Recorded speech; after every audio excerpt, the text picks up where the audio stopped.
Tonight on the program, we have the British Ambassador to Zimbabwe, Mr. Peter Fowles. Your Excellency, welcome to the program. Thank you. Nice to see you again. Good to see you again. I know Ipswich, we were debating before we went on air that it appears that you're not going to stay up. Makaipa. Sounds like, it looks like we haven't been relegated yet, but this weekend will be the key test. But yeah, it looks like we'll go back down. But it's been a brave performance by the team. Yeah. Sure. Your Excellency, you began the tour of duty in Zimbabwe. That was your second coming, September 2023. Although officially would say October 2023, but September 2023, when you presented your credentials to the president. Yes. And looking at those months that have gone by, what are your impressions of the relationship between Zimbabwe and Britain? That is, in terms of the bilateral relationships. Well, I mean, first of all, I've had a fantastic year and a half. I really, it's the best job ever. I love being in Zimbabwe. Love representing the United Kingdom in this country. It's a fantastic country. So it's been great so far. I think, I've been consistent in that year and a half that we want to have a deeper, more normal relationship between Britain and Zimbabwe. And I think you can see that in our tone, in the way that we operate, the way I operate, the way the embassy operates, a more respectful relationship that recognises the two countries as equals, as sovereign countries. And I hope you see that. I hope that people, your viewers, will see the relationship improving, and that's why we're here this week, focusing on trade and investment. It's a key part of the relationship, which we'll come to talk about. But yeah, I think we're doing a good job together, making a better relationship. Sure. So, what could be the main challenges, and where do you think can be improved in terms of the relationship between the two countries? Well, I mean, the world is a complicated place right now. There's a lot of challenges around the world. I think that we continue to. I mean, we're here to talk about trade and investment, but I think there are always going to be difficulties between any countries. But I think that by addressing them maturely and as best we can in private, and having conversations about what Zimbabwe wants from us and what we want from Zimbabwe is the way to continue doing that. And I think the more we can be together around the table, having those conversations, the better we'll be together. And I think that's what we're doing. Mm-hmm. And one would want to pose this question at you, Your Excellency. That obviously we have had a lot of stories with regards to the uptick in terms of the trade between Zimbabwe and British companies. And would you want to share with us the kind of areas where the trade is quite strong? Yeah, I mean, this is great. It's great to be back at ZITF, and our stand, as you can see, we're here to sort of showcase the partnerships for growth, the partnerships we have between Britain and Zimbabwe, between British people and Zimbabwean people, and I think we've done a really good job in the last year, and I think continue. So I set out maybe sort of 5 key priorities that we're working on. The first is we're really doubling down on the trading relationship, so that's the buying and selling of goods and services between the two countries. One of the key areas, for instance, has been agriculture. There's been real improvement in Zimbabwean exports to the UK, and that's fantastic. That's great for UK consumers, but it's also brilliant for Zimbabweans because it brings in foreign currency, it creates jobs. And I went to see a Zimbabwean company the other day who are aggregating from small-scale farmers, and they're sending their produce to UK markets, and you see it in British supermarkets. So really proud to see that continuing to grow. Secondly, is making sure that the country can and companies can access the duty-free, tariff-free trading relationship that we have. That means that anybody can export to the UK without any barriers, without any tariffs. And in a world when we're talking about tariffs a lot, that I think is an important commitment. Sure. Absolutely zero tariffs, zero quotas on any Zimbabwean company. So we'll continue to do that. Thirdly, we're building an investment pipeline of about $1 billion of UK investment in Zimbabwe in key sectors, in agriculture, in mining, in renewable energy. And I think there's last year, since we last spoke, we've had an investment from the British finance institution, the British International Investment, BII, and they invested $10 million in NMB Bank, who've been then on lending to Yes. farmers. Yes. That's been really great. But we've got lots more to come, and that's just 10 of 100 billion more to come in the agriculture and dairy sector, in the solar sector. Here on our stand, we're showcasing up to 100 megawatts of new solar projects. So we continue to really drive that because that's good for Zimbabwe, but it's also good for UK investors. The fourth thing is really making the case for Zimbabwe to invest in the UK. Last year, we were showcasing Nyiradzo, who've invested in the UK and set up and doing really fantastic business in the UK. This year, we've got Mukuru on our stand, a Zimbabwean originator, but are now headquartered in London, making the most of the UK talent and financial services. And then the final bit of our trade is just the people to people. That there are so many Zimbabweans living in the UK, British people living in Zimbabwe, making a contribution to each other's economy, and particularly from a Zimbabwe perspective, the remittances that come back from diaspora living in the UK, sending them back home, this gets invested in construction and healthcare. So this is everyday people as well playing a part in this big trading relationship. And I think we're seeing it's about £500 million a year in trade between the two countries. That's increasing sort of over the 5-year average. We want to see it, but we want to do more and more as we keep going, because we see it as in both our interests. When you talk of people to people, what comes to my mind is the issue of immigration. You know, there are many Zimbabweans who are in the UK, and there are many Zimbabweans who would want to be in the UK, you know, on merit, of course, not just to go there and just say we're going to run away from Zimbabwe, but on merit, of course. Would you want to explain, you know, to other Zimbabweans who might not be, you know, conversant with the immigration rules that relate particularly to professionals who would want to go and enhance their careers there or enhance their education there? Well, I mean, we're really proud of the contribution that Zimbabweans make to the United Kingdom. Those who decide to move to the UK make a really important contribution to our economy and to our society. And I spend a lot of my time when I go back to the UK meeting diaspora, talking to them, understanding about what they're doing. And I think it's a really great contribution. Of course, that's a choice for Zimbabweans to make. It's not something we're not trying to tell people what to do. But if people want to contribute to the UK economy, then there are some formal processes set out how to apply for various. Depends on what you're doing. If you're going to study, if you're going to work in the health and social care sector, if you're going to go and work in business, there are some different sets of rules. Also explained on our websites, but yeah, when those who do go, I think they make a really great contribution, and they make a great contribution back home, because I think those the $3 billion of remittances every year that come from Zimbabweans around the world, about 25% of that is from the UK, so that's a significant contribution back into Zimbabwe. So something that I think it's a win-win in many ways, but that's very much for Zimbabweans to choose what they want to do, where they want to work. Sure. Win-win. You and me, we win if we satisfy the producers. So, we go for the break. When we come back, we talk more.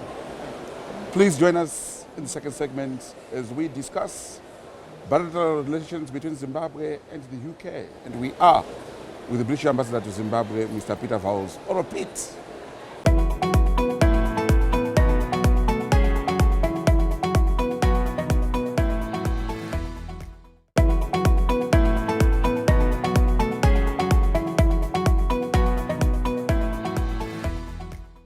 Welcome back. This week we are at the Zimbabwe International Trade Fair, and we have in our company the British Ambassador to Zimbabwe, Mr. Peter Vowles. Your Excellency, welcome back. Thank you. Yes. Your Excellency, the relationship between the UK and Zimbabwe, we've seen, a further thawing of once frosty relations. People would want to understand, particularly at this point in time, where there are a lot of conversations in the world, others are for this, others are for that.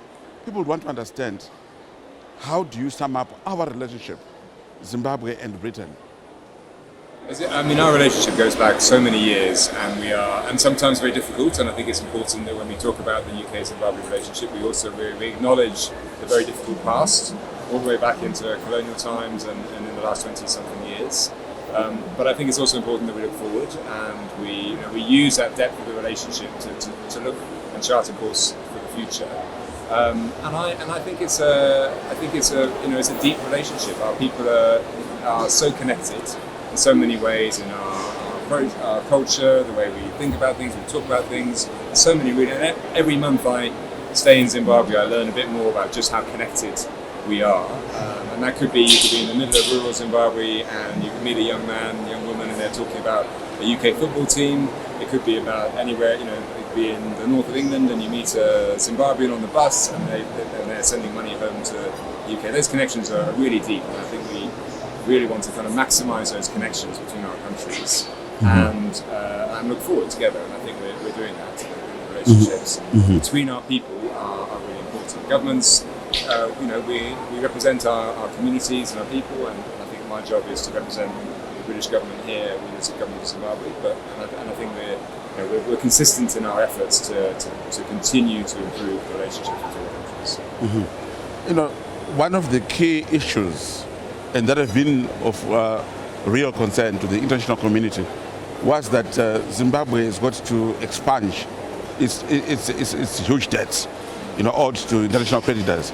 But also the Zimbabwean government had to make a commitment and make sure that they start compensating the former white commercial farmers.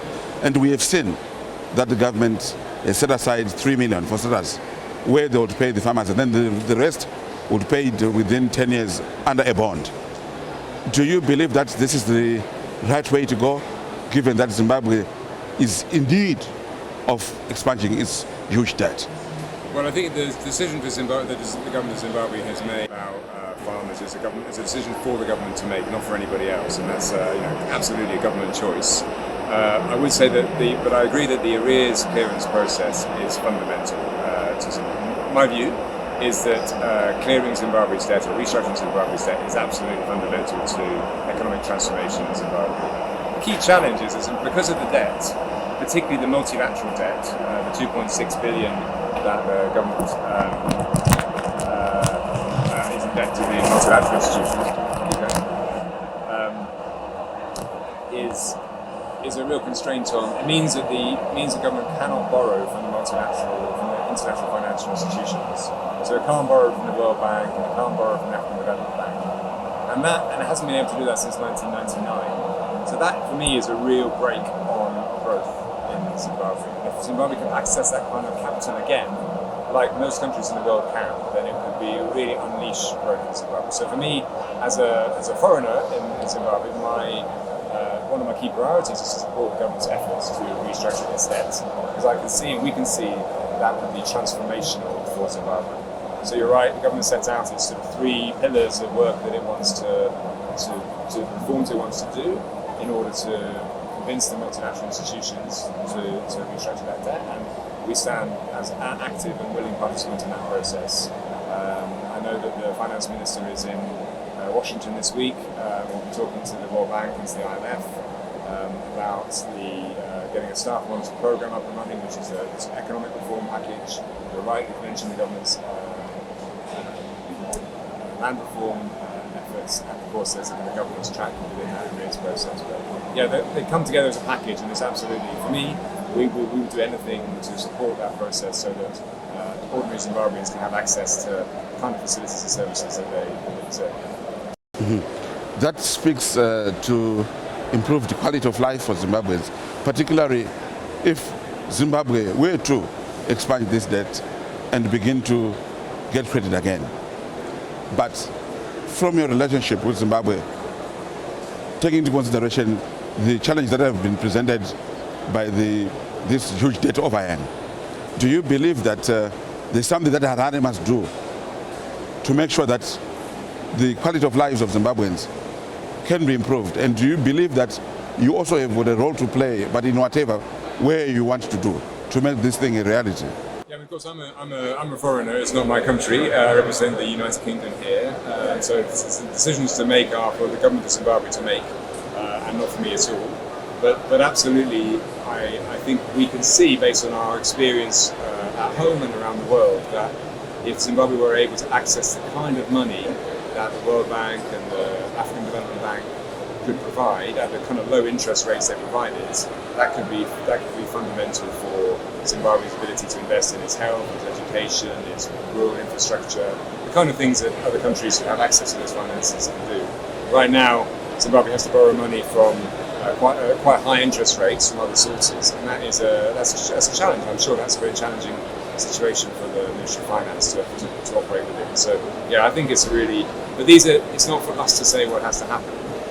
The government has set out its arrears clearance process with President Adesina from the African Development Bank, President Chisano from Mozambique, So the government has set out its plan, and we're around the table discussing that plan, and discussing there'll be some areas that move forward and some areas that move backwards, and ultimately it's a political conversation about progress that's being made, or the areas where progress isn't being made, and the government to be able to explain to the international creditors what it's doing so that it can then access that kind of finance again. And I think that the key, as you say, the land payments was an important step in that. So I hope what we really want to see is a staff monitor program. So this is the IMF economic reform program, and it's great to see some of the reforms that have happened in recent weeks.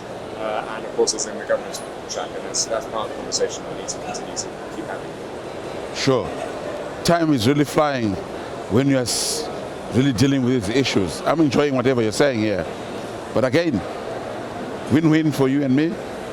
We go for the break. Thank you. Please join us in the final segment as we wrap up this week's program, where we are at ZITF, and our guest is Britain Ambassador to Zimbabwe, His Excellency Peter Powers.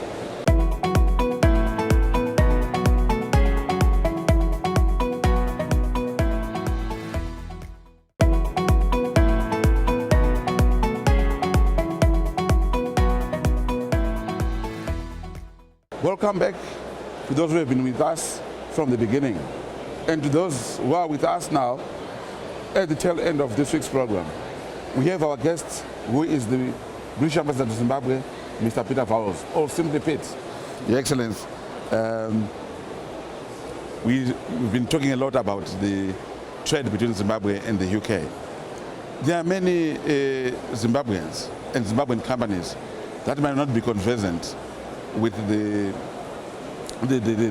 requirements to be able to export to the UK. Would you want really to explain on that? How do they access the markets? Yes, no, it's a really important question, because I think one of the misconceptions perhaps is that for Zimbabwean companies sometimes tell me, oh, I can't export to the UK, and absolutely they can, and we encourage it. And I think it's really a great opportunity for companies or individuals to export their products and make most of our duty-free, quota-free, tariff-free trade agreement. We have an economic partnership agreement. It gets quite technical, but an EPA between Britain and Zimbabwe, which means that Zimbabweans can access our markets with no tariffs and no quotas. So yeah, anybody can, and we encourage that. We've got here on our stand, we've got Natasha Stolzbury, who's our regional director for trade, based in Victoria. She's here talking to companies, helping them through understanding some of the myths and understanding how to navigate that process. And we spend a lot of time, we're always open to if people have questions to help to explain people how they go through that. And there are kind of aggregators who do it too. So I had a great opportunity a few weeks ago to go to visit Kuminda, which is a company in Harare that is connecting with 300 smallholders around the country to collect their sugar snap peas.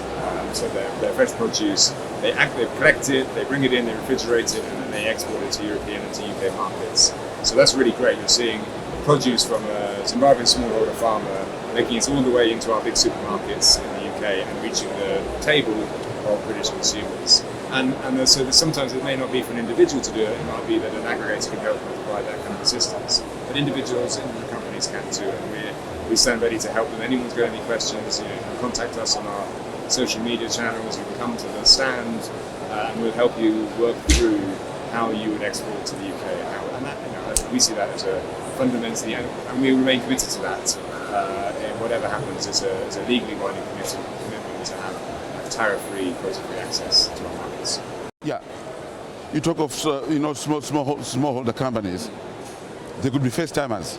Do you have a standing requirement that you must have been in business for such a time for you to be able to access the markets, or only if you are able to access the market, You don't have to. No, not about. So length of time business, no. I mean, of course, there are going to be standards that in terms of our the quality of food, quality of products, and different supermarkets, different retailers will have different expectations. But again, that's where sometimes these aggregator companies can help, because they understand where their markets and they can help bring it in from small orders. But yeah, there's no restriction on where you're farming, how long you've been farming. If you've got a quality produce and you want to find a way into the UK, but you want to export that produce, then the UK is open to business in that sense. Mm-hmm. You mentioned NMB Bank earlier about this facility for farmers. Do you also have other facilities that you have with banks that could assist players in other sectors like mining that they are alluded to? So the agriculture sector has been a key priority for us, because we think it's a key part of the Zimbabwean economy. And so there are the investment we made in NMB Bank, and they're on lending to farmers, or investing in farmers, but also on lending so that farmers can buy machinery or irrigation systems so they can improve their productivity. And then we have other investments to offer finance for small scale farmers as well.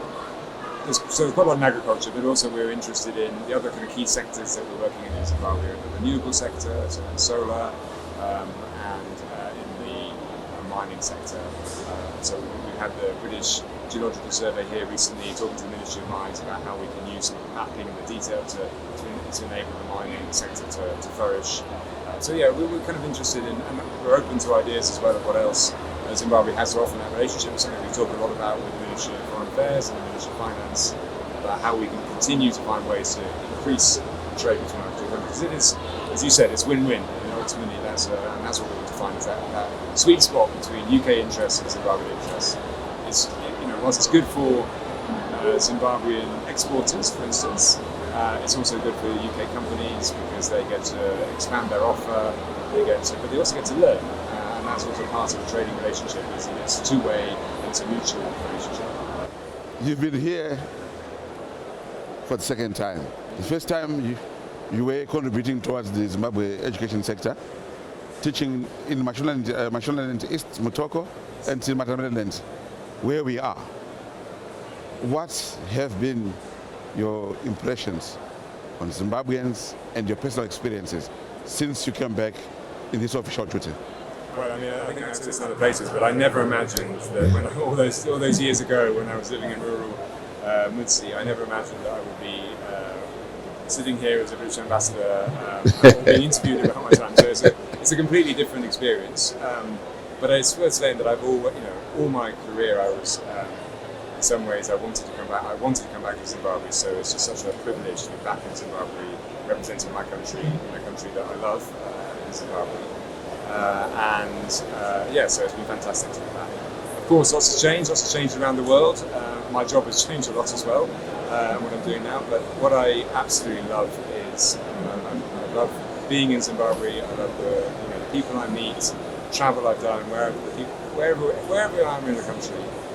That hospitality, that gracious, the friendship, the kindness, the sense of humour that you experience, that I experience across the country, is something that I think is unmatched. As a diplomat, this is my 7th posting internationally, and by far this is my best and the most fun, and the country I've enjoyed being in the most. So I can't wait for the next year and a half of my posting, I hope we'll continue to talk about that. Your Excellency, it's always a pleasure having someone like you on the program.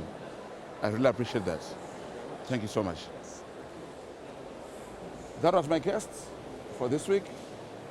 Let's meet again next week. Same time, same session, same presenter. Good night.